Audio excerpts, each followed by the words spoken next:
Madame, monsieur, bonsoir. Merci de nous rejoindre pour un nouveau numéro de questions d'actu. Ce soir, on s'intéresse à la politique nationale. Comme vous le savez, le compte à rebours des législatives du 4 mai prochain est enclenché depuis que le président de la République, Abdelaziz Bouteflika, a convoqué le corps électoral. Alors, du côté des partis comme celui de l'administration, l'heure est aux préparatifs.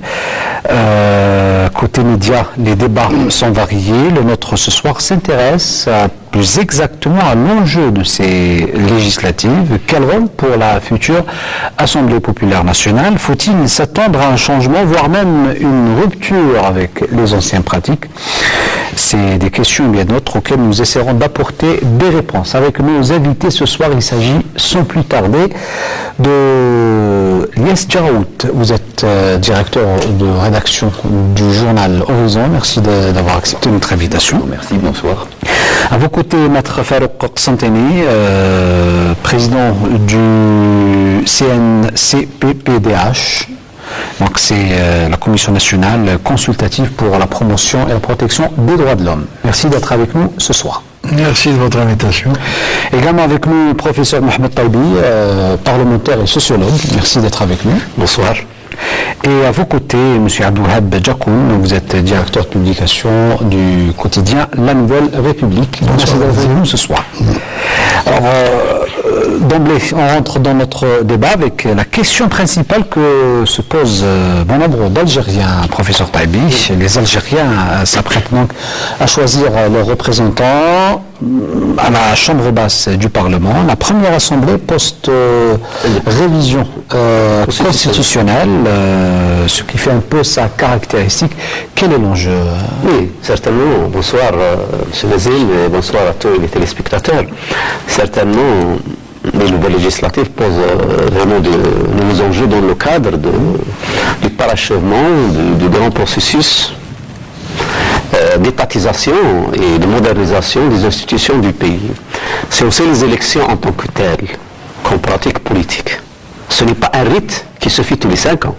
C'est d'abord un indicateur important sur les grandes maturités des institutions du pays, mais aussi en même temps, je pense, c'est aussi un niveau d'analyse du concept de la citoyenneté nationale, à quel niveau cette citoyenneté est arrivée aujourd'hui. Donc c'est une expression citoyenne, c'est un choix qui va se faire, d'autant plus qu'aujourd'hui, dans ce grand chaos qui caractérise le monde, y compris le monde occidental, peut-être on reviendra sur la sociologie des partis politiques plus tard, mais aujourd'hui, les élections comme pratique politique et aussi comme pédagogie, je pense qu'il constitue aujourd'hui la seule voie féconde et fructueuse pour les pays et les sociétés qui veulent construire un État qui gère les intérêts et préserve le vivre ensemble. Je pense que c'est important pour l'État, pour, nous l'a dit Maître Farouk tout à l'heure, pour la paix civile, parce que la paix civile, ce n'est pas une quiétude psychologique, c'est un état stratégique du pays. Et les élections rentrent dans cette perspective-là, parce qu'ils consolident les liens politiques. Maintenant, tout dépendra bien sûr de l'expression partisane, le choix des candidatures, les programmes, et aussi comment on va mettre le parachèvement de la nouvelle constitution qui donne un large espace, de mon point de vue, à l'expression d'opposition. Alors, je vous repose la même question à Abdelwahab Djakoun.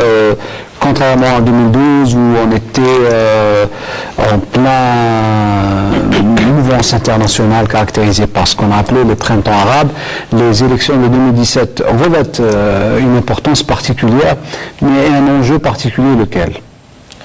Moi, je pense qu'une Assemblée nationale, c'est toujours important dans les défis démocratiques d'un pays. Parce que, avant tout, c'est un moyen de contrôle et en même temps un moyen de légiférer. Il appartient aujourd'hui aux partis politiques de se conformer dans leurs choix, dans leurs démarches, dans leurs lignes à la nouvelle constitution. Encore faut-il qu'il soit imprégné et compris le sens de ce qu'elle ramène comme nouveau. Comme on a dit Sylvia Setaïm, dans le choix aussi des candidats qui soient crédibles et qui soit connu et qui aura la faveur aussi des électeurs, ça c'est important. Donc moi j'insiste plus sur l'action et le rôle des partis politiques dans cette échéance qui est plus ou moins importante. Alors, moi, j'ai toujours la même question, Maître Farouk Santani. Est-ce que nous assistons à un moment crucial de l'histoire des institutions algériennes? Certainement. Vous savez, toutes les élections de ce niveau-là, les élections législatives, sont toujours un moment crucial dans la vie d'un pays. Mais en l'occurrence, plus précisément, si on veut un peu approfondir les choses, en ce qui nous concerne, c'est un test de la démocratie, c'est un test relatif à l'état de droit. Voyez-vous, c'est à partir de ces élections-là, si on arrive, comme nous le souhaitons tous, à dégager une chambre réellement représentative du peuple algérien. Toute sensibilité confondue, toute classe sociale confondue. S'il y a la représentativité, qui viendra s'articuler sur la sincérité et la validité de ces élections, eh bien, je pense qu'on aura fait un pas immense en avant qui viendra parachever, comme le disait tout à l'heure le professeur, qui viendra parachever cette réforme extrêmement importante qu'a été la révision de notre Constitution. Donc, nous allons vivre un moment crucial, un moment quasiment historique de notre parcours, de notre itinéraire, et nous souhaitons tous d'ailleurs, que les choses se passent au mieux, de façon à ce que nous puissions franchir cette étape extrêmement importante dans les meilleures conditions. Donc un enjeu de représentativité, est-ce que vous partagez l'avis de Maître Farouk Santani? Moi je pense d'abord que ce sera le moyen de voir le degré de maturité du processus démocratique en Algérie. Donc, il y a 25 ans, au bout de 25 ans, je pense qu'on a passé beaucoup d'acquis, mais aussi beaucoup, ce que j'appelle de crise d'adolescence, de la classe politique et du processus démocratique en Algérie. Aujourd'hui, je pense qu'après 25 ans, le processus doit arriver à maturité. Et pour qu'il arrive à maturité, il faudrait que la classe politique fasse preuve de maturité. Parce que le citoyen, il est prêt à adhérer à condition d'avoir en face des propositions crédibles. Pour avoir une représentativité, il faut d'abord une crédibilité.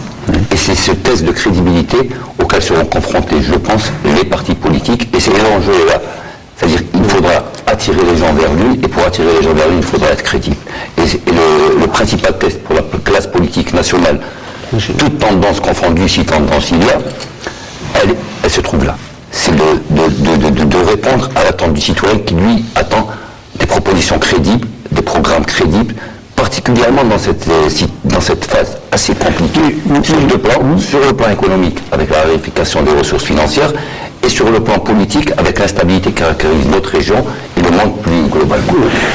L'enjeu aussi pour les partis politiques, c'est de prouver aux citoyens que la future Assemblée populaire sera différente des autres, car dans l'imaginaire d'un bon nombre d'Algériens, l'Assemblée populaire nationale, la Chambre basse, ne sert pas à grand-chose. Pour que l'Assemblée soit différente, il faudrait que la classe politique, dans sa conception, dans sa pensée, soit différente de ce qu'elle a proposé jusqu'à présent.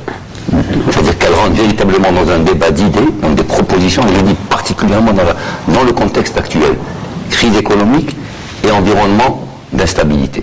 C'est vraiment très important. La classe politique aujourd'hui est interpellée pour être à la hauteur des enjeux et pour démontrer qu'effectivement, qu'elle a atteint un certain degré de maturité, et c'est ce degré de maturité qui va déterminer le degré de maturité du processus démocratique en Algérie. Allez-y. Je voulais évoquer autre chose. Dans le cadre des enjeux, vous savez, la mise en place des institutions que la nouvelle Constitution nous a proposées aujourd'hui va mettre à l'épreuve les partis politiques et aussi la nouvelle Assemblée qui va être élue à partir de l'esprit de la nouvelle Constitution.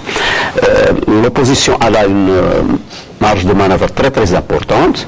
Le pays a terminé, a parachevé par la législation, surtout des lois sur les questions des libertés publiques et individuelles, donc on est déjà dans une sorte de stade avancé dans la maturité des institutions. Maintenant, il reste une chose importante, c'est l'innovation en termes de politique.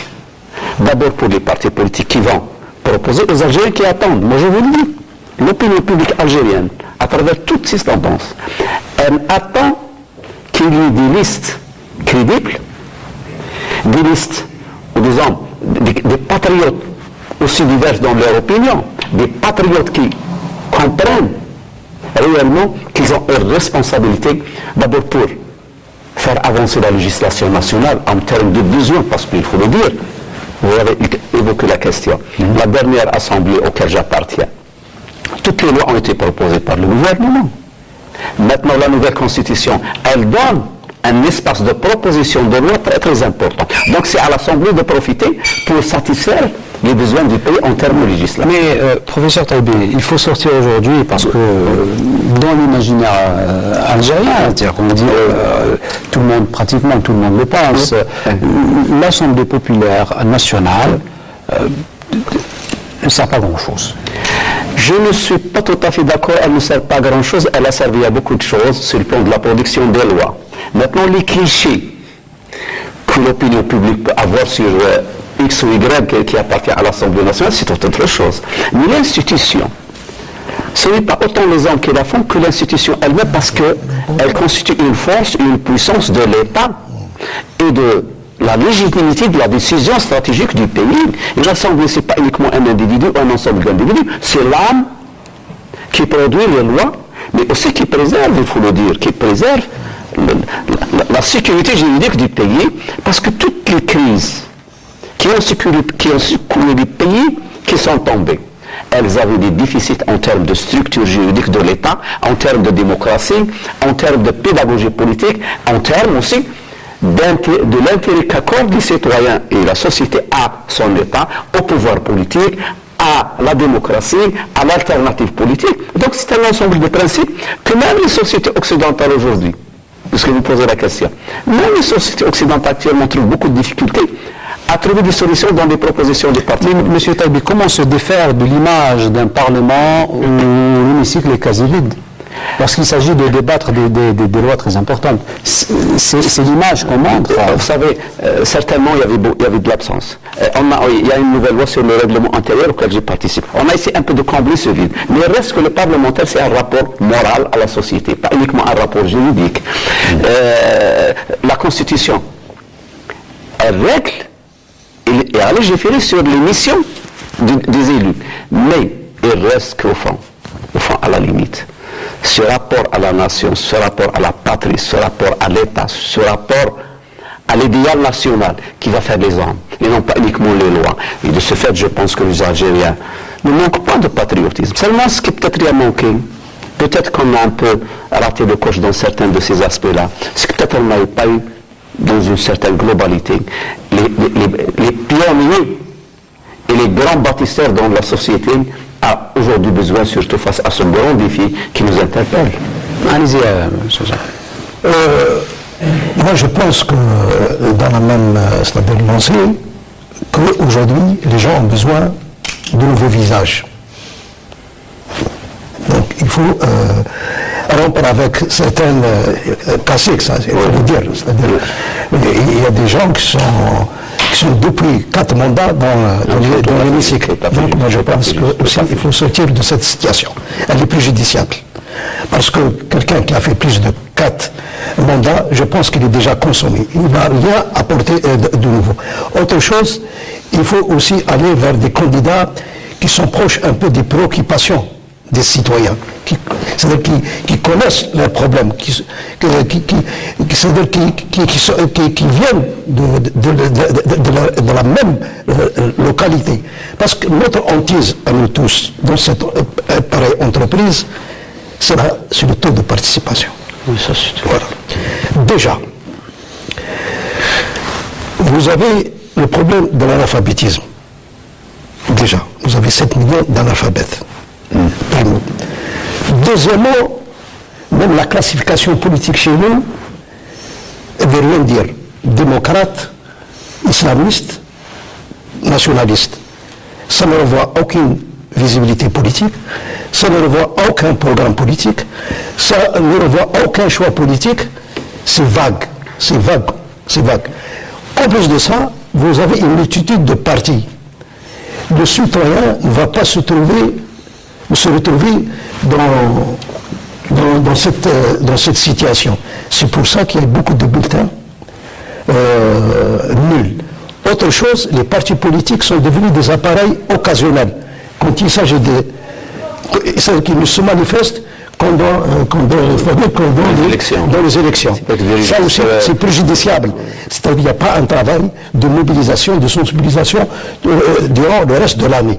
Tout ça aussi c'est-à-dire concourt à ce que l'Algérien ne s'intéresse pas aux faits politiques.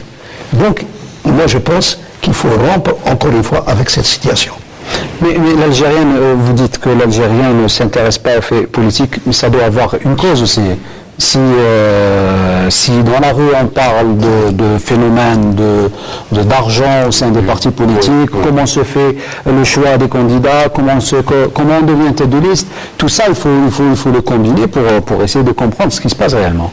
Et effectivement, il y a eu des affirmations, des rumeurs et même des réalités qui ont fait que les élections précédentes ont été très gravement discréditées. Donc il faut pallier à cet état de choses. Mais le vrai problème qui se pose est le suivant. À quoi sert une Assemblée nationale chez nous? Est-ce qu'elle est là pour gouverner ou est-ce qu'elle est là pour légiférer simplement à l'initiative du pouvoir judiciaire, à l'initiative du gouvernement? C'est ça le problème. Donc un enjeu de séparation des pouvoirs. Et oui, c'est ça le problème. Bon, nous avons une constitution telle que la distribution des rôles fait en sorte qu'elle n'est pas appelée à gouverner. Nous ne sommes pas dans un régime parlementaire. Exactement, nous sommes dans un régime présidentiel. Donc, il faut d'abord éclairer le rôle de cette Assemblée pour pouvoir savoir ce qu'on peut en attendre et ce qu'on doit en attendre. Cela étant, moi, je rejoins ce qui vient d'être développé par mes amis tout à l'heure, nos amis tout à l'heure, mais évidemment, il faut d'abord que ces élections soient crédibles, soient rendues crédibles, et il faut surtout que la participation soit importante. Mais la participation elle-même dépend de la crédibilité. Voilà le problème. Le problème, il est là. Il dépend de la crédibilité. Alors, il faut trouver les ingrédients nécessaires. La crédibilité de toute la classe politique, tout parti confondu. Bien sûr, évidemment. Mais il faut dynamiser les choses de façon à ce que la participation soit importante, de façon à ce que ces élections puissent nous mener à des résultats concrets, crédibles, positifs, de nature à être rendu susceptible de faire avancer les choses. Et surtout, de faire avancer les programmes politiques proposés par les uns ou par les autres, ou par M. le Président de la République, comme cela est naturel. Donc, voyez-vous, tout cela est délicat, mais tout cela mérite quand même d'être repensé, d'être revu et d'être serré de près, de façon à ce que nous puissions au moins être conscients de ce qui nous entoure et de ce que nous sommes en droit d'attendre. Alors l'État a fait son devoir, une constitution qui a été révisée. Maintenant, est-ce que les ingrédients sont aujourd'hui présents pour dire qu'aujourd'hui, entre 2012 et 2017, on passe carrément à une rupture? Certainement. Par la force des choses, vous savez, le temps est extrêmement important. L'Algérie de 2012 et l'Algérie de 2017 ne sont pas exactement le même pays. Est-ce que vers le mieux? Certainement vers le mieux. Mais ce que nous attendons des uns et des autres, de ceux qui vont participer, ceux qui vont voter et de ceux qui appellent qu'ils soient votés pour eux et à leur profit, il faut que les uns et les autres soient d'abord animés d'une bonne foi totale, d'un amour du pays qui soit sans partage, de façon à ce que nous puissions arriver à faire bouger les lignes et à faire progresser ce pays vers le haut. C'est ce que la population attend de nous. Ceci est d'une attente légitime, mais c'est ce que, en même temps, nous sommes capables de faire. Parce que moi, ma conviction est la suivante: il y a dans ce pays des hommes et des femmes de qualité qui sont capables de tirer les choses vers le haut. Et ça, c'est ce que j'attends, c'est ce que nous attendons tous, et ce que nous souhaitons tous. Inch'Allah, c'est ce qui se fera. Inch'Allah. Alors, Elias Djaroud, est-ce que vous attendez à une rupture avec les pratiques du passé pour la future Assemblée populaire? Je pense que par la force des choses, on ne peut pas être allé à contre-courant de l'histoire. On y arrivera. Est-ce qu'on y arrivera aujourd'hui, demain, à court ou à long terme?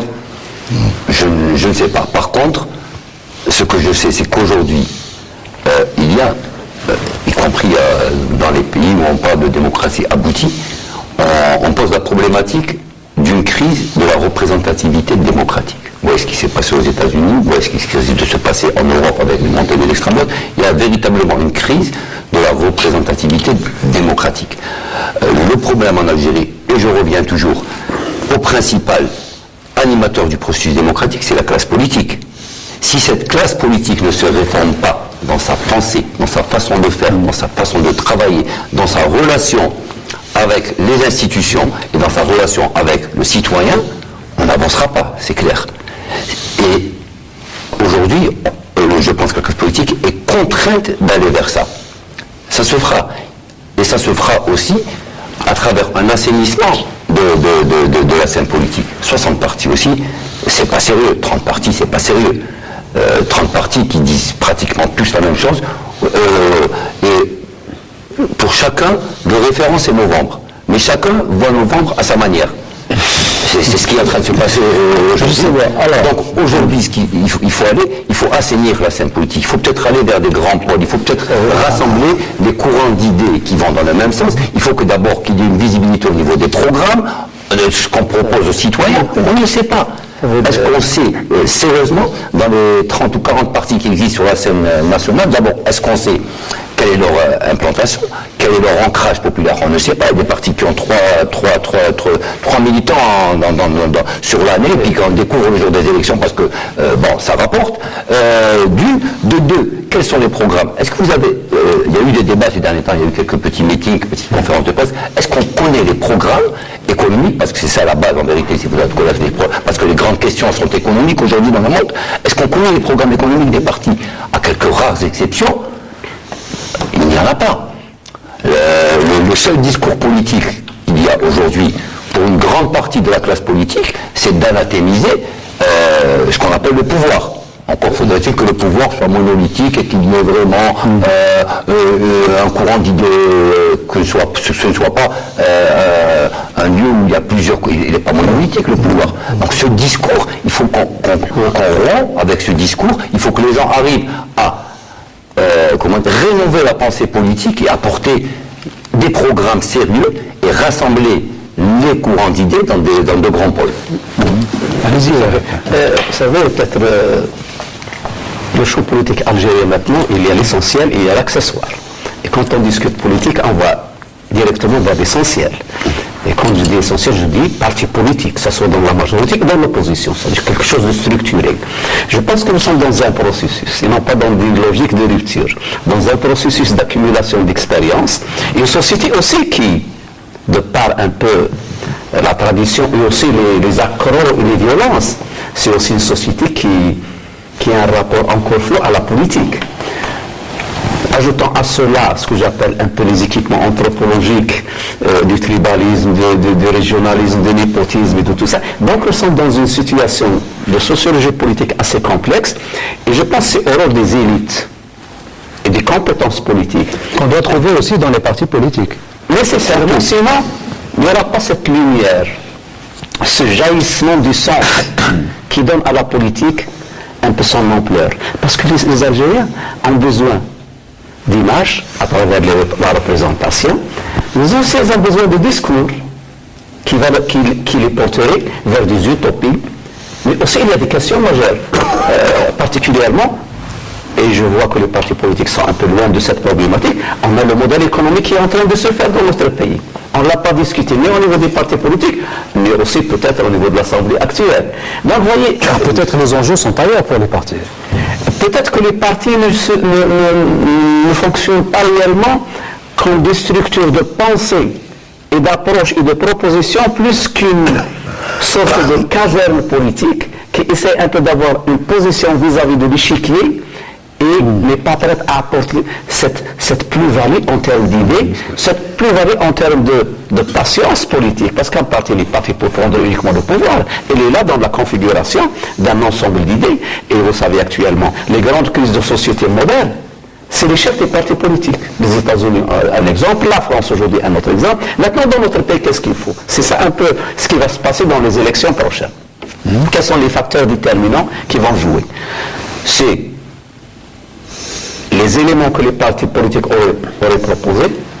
Deuxième élément, pas uniquement le programme, mais l'idéal. Moi je me rappelle bien, dans les dernières élections, le président de la République avait fait un discours assertif. Et ce discours-là, qui a fait programme, pas uniquement des partis, même ceux du FLN et du RND et des autres partis. Donc maintenant dans notre pays, on a aussi peut-être quelquefois un déficit en termes de leaders politiques qui doivent tirer ce genre de discours qui manque aujourd'hui. Ce genre de discours qui manque, mais je pense que moi je rencontre les Algériens, les citoyens dans la rue. Ils sont très sensibles à quelque chose de novateur, ils sont très sensibles à quelque chose de vrai, de sincère. Et il suffit d'un peu, je vous le dis, il suffit d'un peu pour faire des Algériens une nation qui se construit par elle-même, qui se défend pour elle-même justement, et que les partis deviennent des outils. Ils n'ont pas une fin en soi. Alors, voilà la question. Une bonne chose, beaucoup de partis dites de l'opposition ont opté pour la participation pour le 4 mai prochain, Abdoulaye Djakoul. C'est un très bon signe. C'est un très bon signe. Non, c'est-à-dire quelle est la finalité d'un parti? Parce que la politique de la chaise vide, elle est contre-productive. C'est-à-dire un parti politique doit s'engager dans des batailles comme ça, déjà pour évaluer, pour avoir c'est-à-dire sa force d'ancrage dans la société, déjà. Deuxièmement, c'est aussi prétendre un jour prendre le pouvoir. C'est pas en boycottant les élections qu'il y a un gain politique. De mon point de vue, même si c'est un acte démocratique que celui de ne pas participer à des élections ou de les boycotter. Mais pour moi, c'est préjudiciable pour tout parti qui entreprend une telle démarche. Mon souci, c'est que beaucoup, probablement, de futurs députés, ils ne viennent pas à l'Assemblée nationale par militantisme. Ils viennent comme si c'était une carrière. Oui, c'est un phénomène. Voilà, c'est un phénomène plus ou moins qui risque de remettre en cause cette volonté politique. Une carrière en rapport avec les avantages. Voilà, les avantages.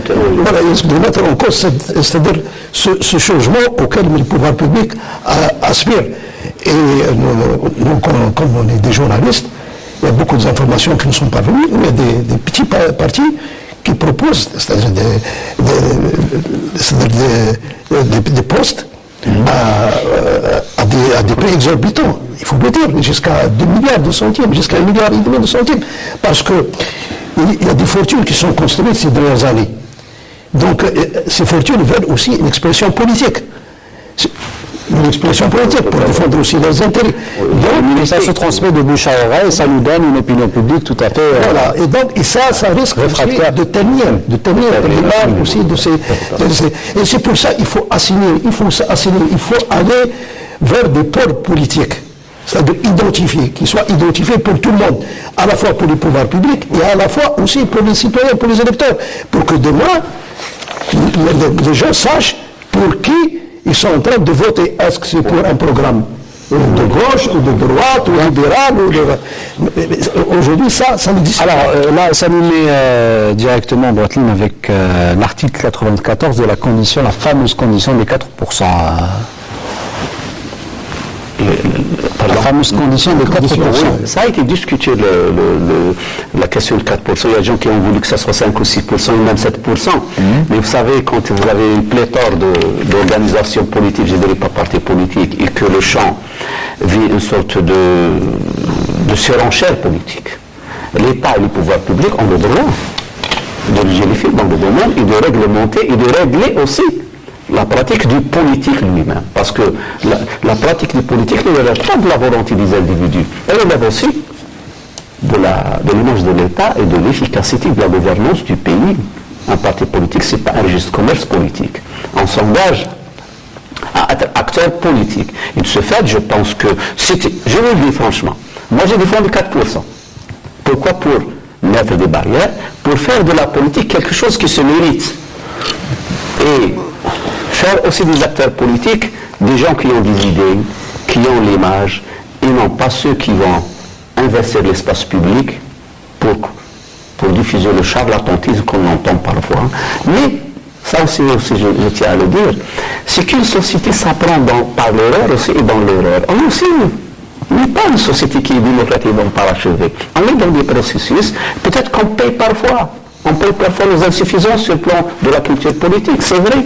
Peut-être que les Algériens sont souvent animés par de grandes utopies parce que c'est un peuple qui cherche le droit, qui cherche l'état de droit, qui cherche la justice. C'est vrai au niveau de notre imaginaire. Mais dans la réalité, les hommes sont aussi animés par leurs intérêts et aussi, parfois, ce qui nous pose préjudice aujourd'hui, je pense que c'est la morale politique.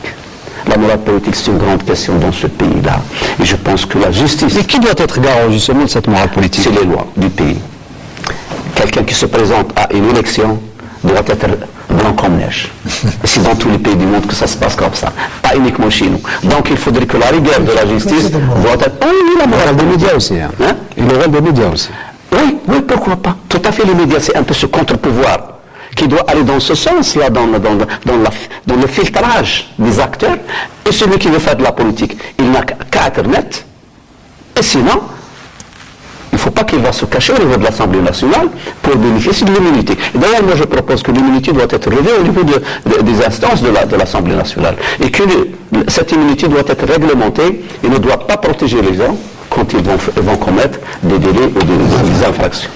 Alors, je suis totalement d'accord avec cet avis. La politique est une maîtresse particulièrement exigeante. Il faut être blanc comme neige et être de toute façon irréprochable pour pouvoir s'y livrer.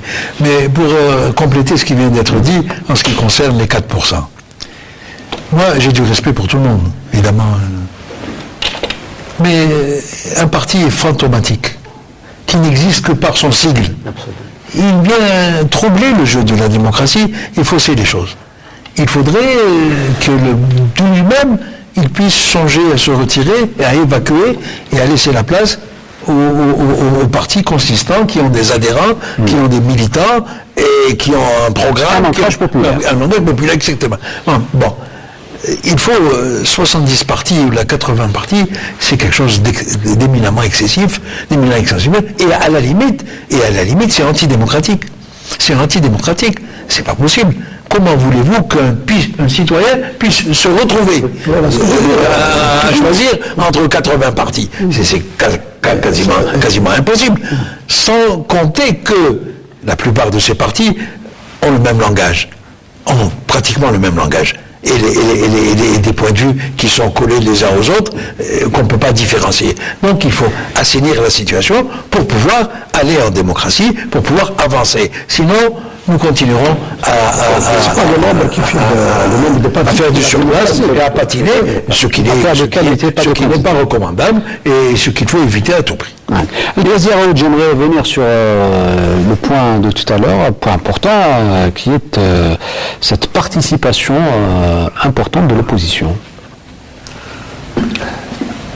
Bon, je ne sais pas ce qu'on peut appeler opposition et... Mais tout à l'heure j'ai dit de l'opposition, de l'opposition... majoritaire, moi je reste... Un problème sémantique. La majorité et l'opposition se ferait après le vote. On détermine qui est majoritaire, qui est opposition. Disons qu'une grande partie des formations politiques algériennes sera présente dans sa diversité, y compris les initiés autour d'initiales, c'est-à-dire ceux qui ne sont pas des partis, sera présente à ce scrutin. Je préfère parler comme. Ensuite, l'opposition qui est actuellement opposition, si on parle de système démocratique, peut devenir demain le parti majoritaire et vice-versa. Donc je ne sais pas si on peut parler d'opposition et de majorité par rapport à quoi, par rapport à une situation qui existe actuellement ou par rapport au futur. Donc bon, l'opposition, disons qu'il y a une classe politique, on ne peut pas parler d'opposition au sein du Parlement, le jour où il y aura élection, à ce moment-là on pourra parler d'opposition, on saura qui sera majoritaire et qui sera opposition. Mais dans l'immédiat, avant que le vote ne se fasse, est-ce qu'on peut parler qui est opposition, il y a le peu de données que nous avons, une grande diversité, y compris ce que j'appelle les initiés autour d'initiales, pas les partis politiques, c'est quelques 3 personnes qui sont autour d'initiales bien données, vont aller mais tout de même, il y a certains partis de l'opposition qui ont quand même un ancrage populaire assez important. Dans la situation actuelle, ils sont en opposition aujourd'hui par rapport aux partis majoritaires. Voilà. Mais justement, à quel type de parlement doit-on s'attendre avec toutes ces nouvelles donnes? Vous savez, déjà, les islamistes ont appris la leçon. Maintenant, ils se reconstituent maintenant, ils veulent se constituer en un pôle. Parce que le pôle, c'est plus visible. Pour les lecteurs, c'est plus visible. C'est-à-dire, maintenant, on sait tel pôle, qu'est-ce qu'il représente comme ligne politique. Donc, ça, c'est important. Les islamistes ont changé le discours. C'est plus le discours radical, celui d'avant. Autre chose, ils ont participé aussi à la gestion de cet important fait ministériel. Donc, ils ont une expérience dans la gestion des affaires de l'État. Et l'exercice du pouvoir. Voilà. Troisièmement, ils ont d'argent. L'informel, c'est eux. Je suis désolé de le dire. Voilà. Donc, moi, je pense qu'il faut faire, il faut suivre, c'est-à-dire ce qui va se passer dans cette prochaine élection. Vous pensez que ça sera complètement différent des autres?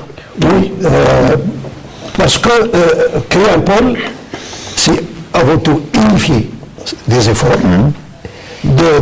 Deuxièmement, c'est aussi unifier les moyens de contrôle, des élections. Est-ce que ce pôle existe réellement aujourd'hui? Je ne pense pas, puisqu'il y a trois partis qui sont réunis, il y a le FC, le MST qui s'unissent, qui ont des difficultés qui sont dans une même si ça ne va pas se faire aujourd'hui, même s'il ne va pas se faire aujourd'hui, on est encore à 3 mois des élections. Je vous ai dit tout à l'heure, en discutant, qu'il y a eu, durant ces 5 dernières années, une sorte d'apprentissage du politique. Tous les courants politiques, d'ailleurs, pas uniquement ceux qui se réfèrent à l'islam, moi je ne dis pas islamiste, mais ceux qui se réfèrent à l'islam comme discours, comme paravent idéologique parfois aussi. Aussi je parle des partis démocratiques qui refusaient la participation. Je pense qu'il y a un apprentissage, mais aussi que la dynamique politique aujourd'hui, dans notre pays, et la configuration proposée ou peut-être imposée par la nouvelle constitution, n'a pas laissé grand choix aux partis politiques. Soit qu'ils participent, qu'ils se mettent à l'épreuve d'usure, soit qu'ils disparaissent. Bon, ceux qui nous ont inondés de concepts aussi lourds comme État islamique ne tiennent plus aujourd'hui la rue de l'opinion. Donc il y a des métamorphoses qui s'est fait au niveau des partis politiques, y compris au sein de la grande dynamique des nationalistes, des partis nationaux. Donc chacun veut se conformer et s'imprimer de ce que la société elle-même exige, surtout. Et vous avez évoqué la question de la participation. Ce que la jeunesse algérienne, qui constitue un poids, une force immense, elle va donner un cachet particulier d'abord au niveau de taux de participation, mais aussi au niveau de l'hypothèse de l'implication de la jeunesse. Donc, nous sommes une société qui se transforme de par elle-même. Si les partis politiques n'arrivent pas à saisir cette métamorphose qui se fait au niveau de la demande sociale, que ce soit en termes de politique, soit en termes de demande économique, le pays a réalisé de grands chantiers qui ont un sens au niveau de l'opinion. Les Algériens regardent ce que le pays a réalisé comme grand chantier. Je parle de la question du logement qu'on a plus ou moins réglé. Je parle des grandes infrastructures qu'on a plus ou moins réglées. Je parle aussi d'un programme de stabilité nationale. C'est vrai qu'on a une crise économique, on ne le conteste pas. Mais les Algériens arrivent à lire. Les partis politiques qui arrivent à produire un discours critique, mais aussi un discours constructif au niveau du projet national qui doit avancer. Je pense qu'ils auront un écho et moi je rencontre des gens, je les écoute. Je pense qu'il y a un déficit en termes de production du sens qui met en valeur ce que nous avons réalisé depuis moins de 10 ans. Et si les partis de l'opposition participent sans condition, c'est que quelque part ils ont vu que les conditions sont favorables aussi. Pour moi, l'équation elle est très simple. Un citoyen, pour qu'il puisse voter, avant tout, il doit se reconnaître dans le programme de tel ou tel parti. Ça, c'est important. Malheureusement, et ça, il faut le dire, les partis politiques sont devenus, comme je l'ai dit avant, des appareils occasionnels. occasionnel. Voilà. S'il n'y a pas un travail de mobilisation, un travail en profondeur, c'est quasi impossible.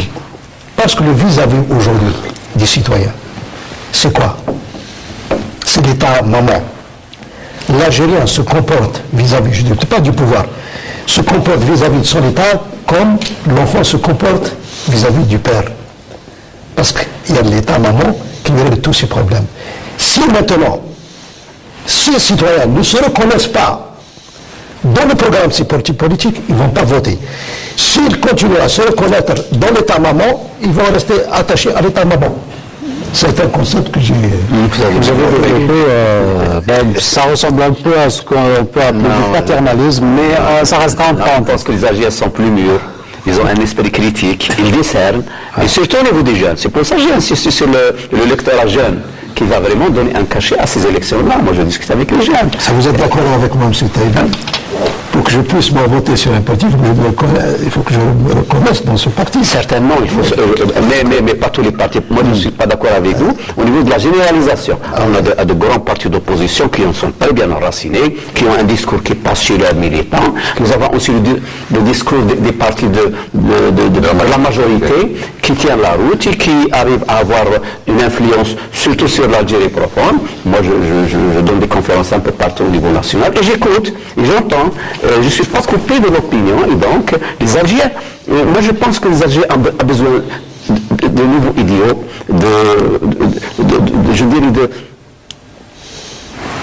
d'une grande moralité politique. C'est ce qu'ils cherchent d'ailleurs. Ils ne cherchent même pas des programmes économiques. Il faut que ces préoccupations majeures soient prises en charge. C'est primordial. Prises en charge. وبالتالي الزوجين demandent ça. Non, je pense que Le citoyen va là où ces problèmes sont pris en charge et sont réglés. Voilà. Tout court, c'est pas du paternalisme. Tout court. Mais ça c'est clair, ça c'est tous les citoyens du monde, je pense qu'ils vont là où, du moins là où il y a le problème seront réglés. Ça c'est pas pour l'Algérien. Je suis désolé, je pense pas que l'Algérien est un être particulier. Tous les citoyens du monde vont vers le projet qui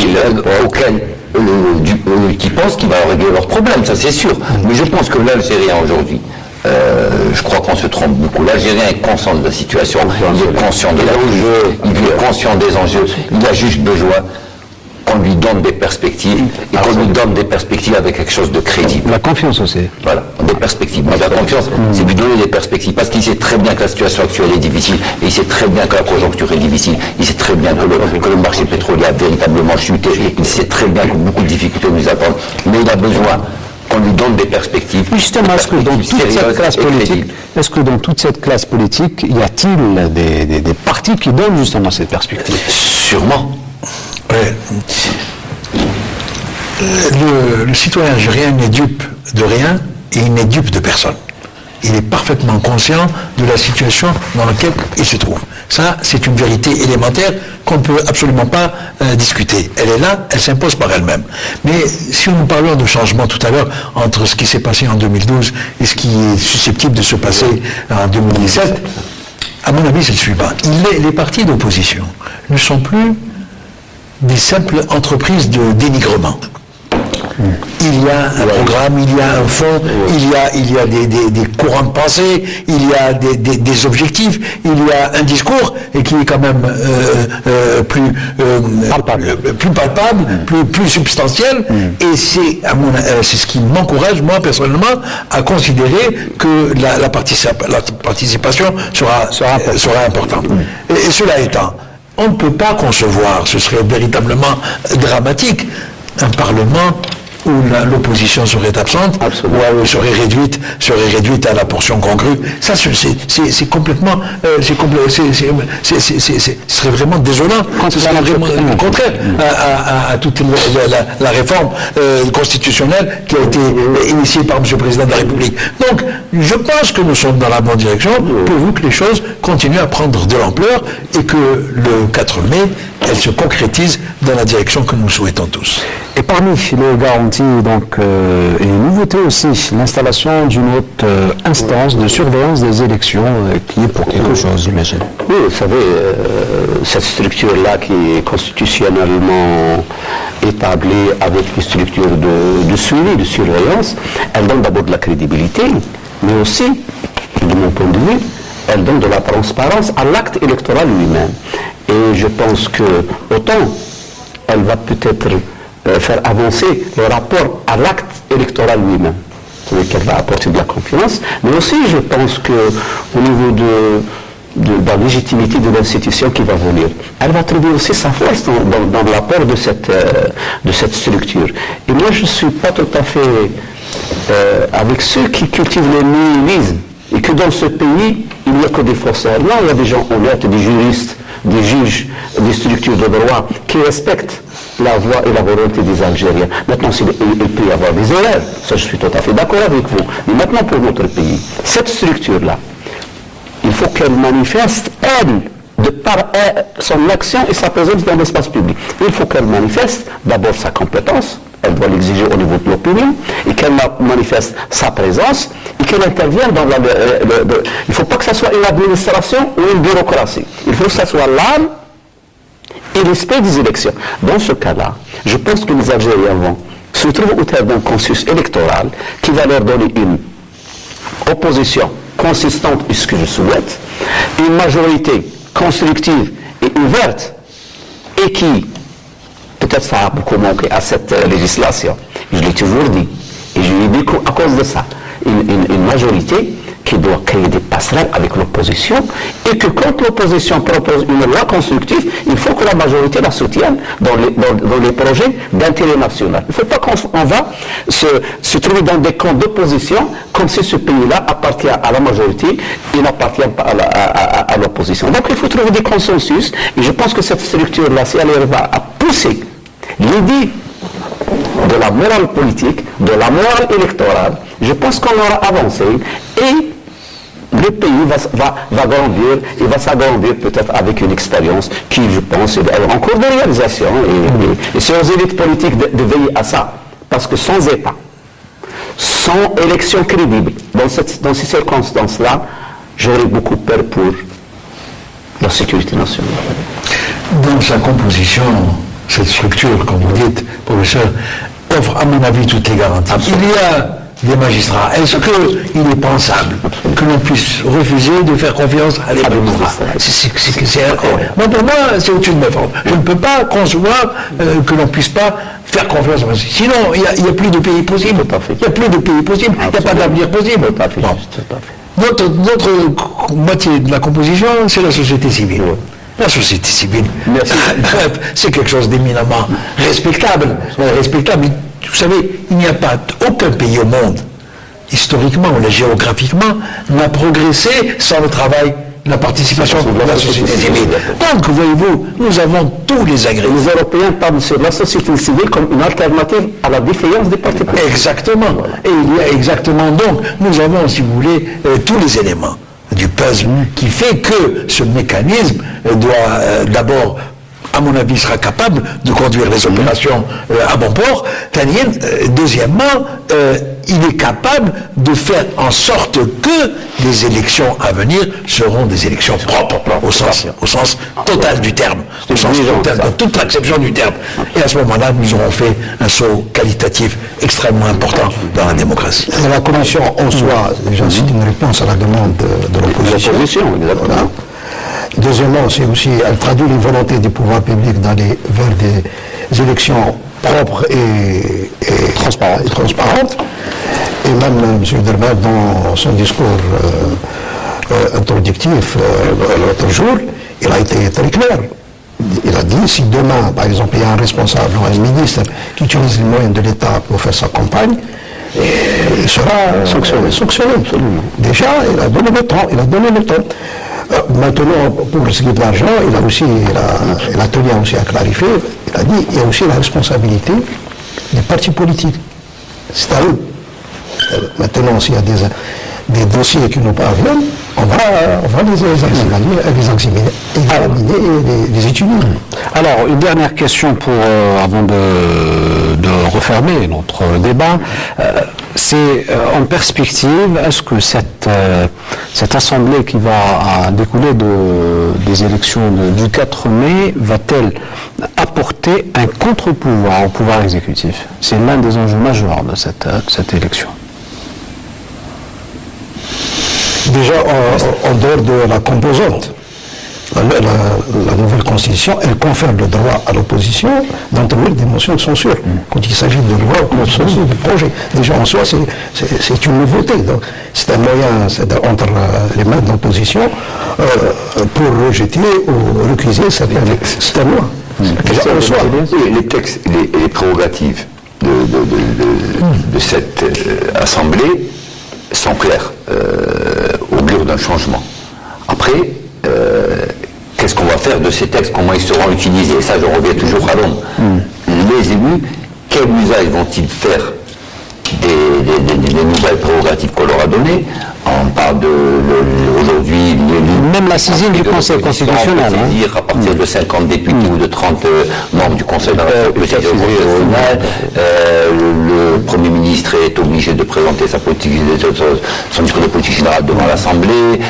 L'Assemblée réunit une fois par mois l'opposition pour qu'elle propose des lois. Un espace plus large de l'expression par l'assise législative, c'est bien. Après, je dis, attendons pour voir quel usage va faire l'opposition de la question des contre-pouvoirs exclusif au Parlement. La problématique des contre-pouvoirs, c'est une problématique de société. C'est-à-dire qu'on doit trouver ça. La presse, c'est une forme de contre-pouvoir. Donc dans notre pays, et moi je l'ai toujours défendu, c'est-à-dire la bonne gouvernance et le vrai contrôle. C'est quand vous avez des contre-pouvoirs institutionnels, neutres, mais qui font un travail de suivi de l'action du gouvernement. Et la nouvelle Assemblée, si elle serait une représentation, moi je sais que les Algériens ont tendance à cette manière de critiquer, je pense qu'on aura une bonne force d'opposition et de contre-pouvoir au niveau de l'Assemblée, mais ce n'est pas suffisant pour constituer un véritable contre-pouvoir qui va suivre et surveiller l'action du gouvernement. Ce qui est sûr, d'ores et déjà, que ce ne sera pas une simple chambre d'enregistrement. Ça, c'est sûr. Elle aura le pouvoir, de par les dispositions de la nouvelle Constitution, d'initier et de proposer des lois et de les mener à bien et de les faire voter. C'est important et ça change toute la donne, ça change toute la règle du jeu qui a été pratiquée jusqu'à présent. Donc, nous avons toutes les raisons d'être fondamentalement optimistes. Quant à la prochaine Assemblée populaire nationale. Merci, messieurs, d'avoir participé à ce débat. Merci donc à vous, professeur Mohamed Taïbi, sociologue et parlementaire. Merci à vous également, Abdelhab Diakoun, directeur de publication de la Nouvelle République. Merci à vous également, maître Farouk Santeni, président de la CPPDH. Et merci à vous également, Lies Djaoud, directeur de rédaction du journal Horizon. Merci donc d'avoir participé à ce débat. Madame, monsieur, merci de nous avoir suivis. En espérant vous retrouver la semaine prochaine pour un nouveau débat à questions d'actu. Je vous dis au revoir et bonne soirée.